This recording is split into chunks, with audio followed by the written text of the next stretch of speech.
All right, so we have 4 exponent is 50, okay? Now we can write 50 as 10 times 5, okay? So our equation becomes 4 exponent is equals 5 times 10. All right, now we can write 10 as 5 times 2. So our equation becomes 4 exponent x equals 5 times 5 times 2. Okay, all right. Our equation becomes 4 exponent x equals, now 5 is the same as 5 exponent 1. Okay, so this is 5 exponent 1, and this is also 5 exponent 1 times 2. All right, now that we are having 5 exponent 1 here and 5 exponent 1 here, now we are having, okay, we are having base 5 here and base 5 here. Therefore, we can apply the product rule or the product law of indices. Now, before we apply the product law of indices, let's quote that law, okay? Now, if you're having a exponent m times a exponent m, this will give us a exponent m plus m. That is, if the bases are the same and then they are multiplying, okay, we add the exponents. So this will give us a exponent 2m. All right. So our equation becomes 4 exponent x equals 5 exponent 2 times 2. All right. Now, we know that we can write 4 as 2 exponent 2. Okay, so let's do that. So 4 can be written as 2 exponent 2.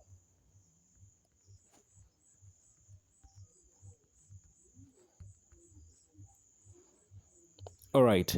Now we are going to apply another law of indices here. Okay. Now this is called the power of a power rule. And we are going to apply that to the left part of the equation. Okay. Now if you're having a exponent m multiplying an exponent c, this is the same as a exponent c multiplying the exponent m. Okay, so you can see we are exchanging the positions of the exponent on top of the base. All right, so we are going to have,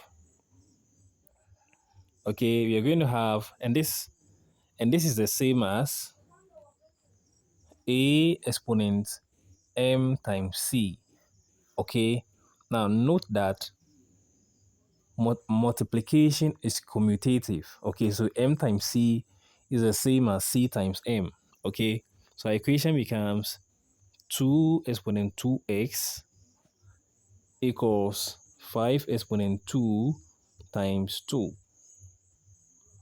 All right, now at this stage, we are going to rearrange the components in the equation. Okay, so you're going to have 2 exponent 2x equals 2 times 5 exponent 2.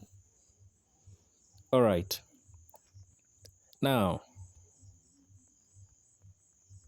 2 here can be written as 2 exponent 1 times, okay, 5 exponent 2. Okay, so we've rewritten, we know that 2 can be written as 2 exponent 1, and that's what we've done. Okay, all right.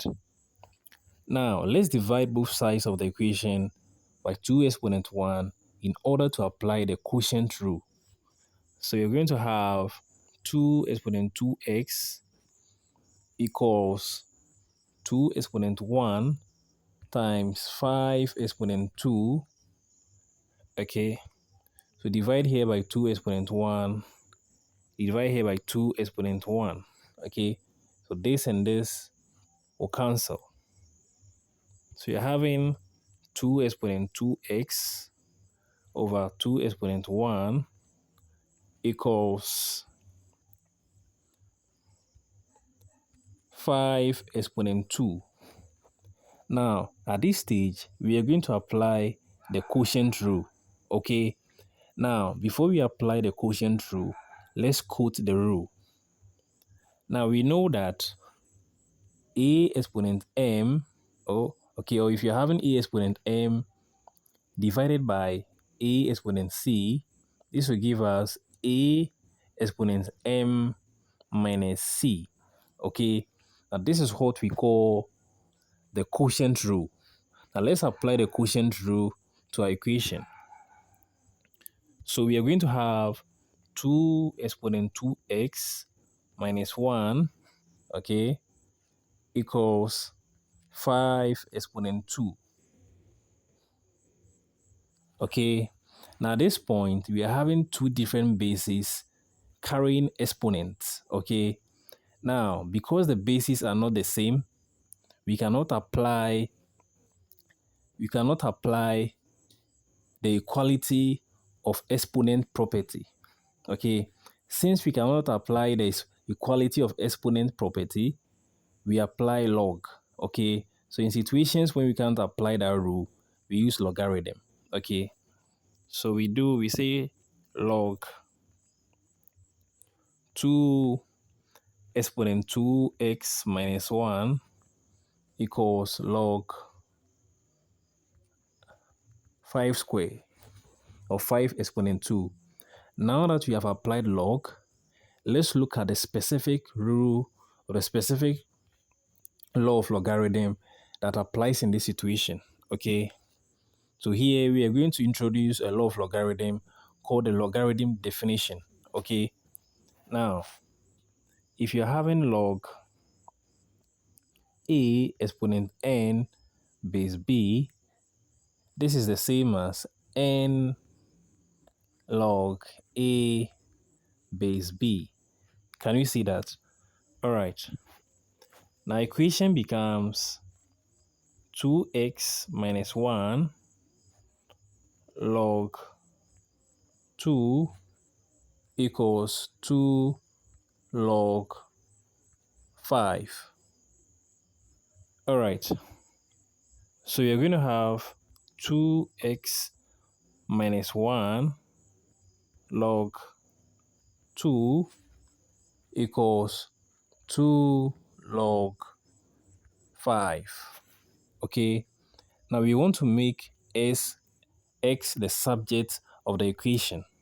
So we start by moving or eliminating or moving. We want to make x the subject of the equation. So we are going to move anything that is closer to x. Okay. So first we are going to move log 2. Okay. We divide here by log 2 and then here by log 2. Okay. All right. All right. So we have moved log 2 away from x. Okay. Now we have 2 attached to x, and we also have minus 1 attached to x. Okay. So we are going to have 2x minus 1, okay, equals 2 log 5 all over log 2. All right. Now the next thing that we are going to move is minus 1. Okay, so you can see minus 1 is attached to x. So we are going to move minus 1 away from x. Okay, so it's attached to s by subtraction. So it moves to the other part of the equation to become addition. So you're going to have 2x equals 2 log 5 over log 2 plus 1. All right. Now this is the same as 2x equals, okay, so this 2 is multiplying. So this is the same as 2 times log 5 over log 2 plus 1. Okay, now here we are going to introduce another law of logarithm. Okay, this is called the change of base formula.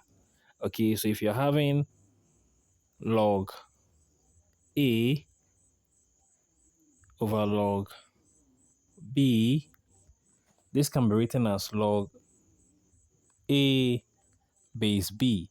Okay, this is what we call the change of base formula, okay, in logarithms.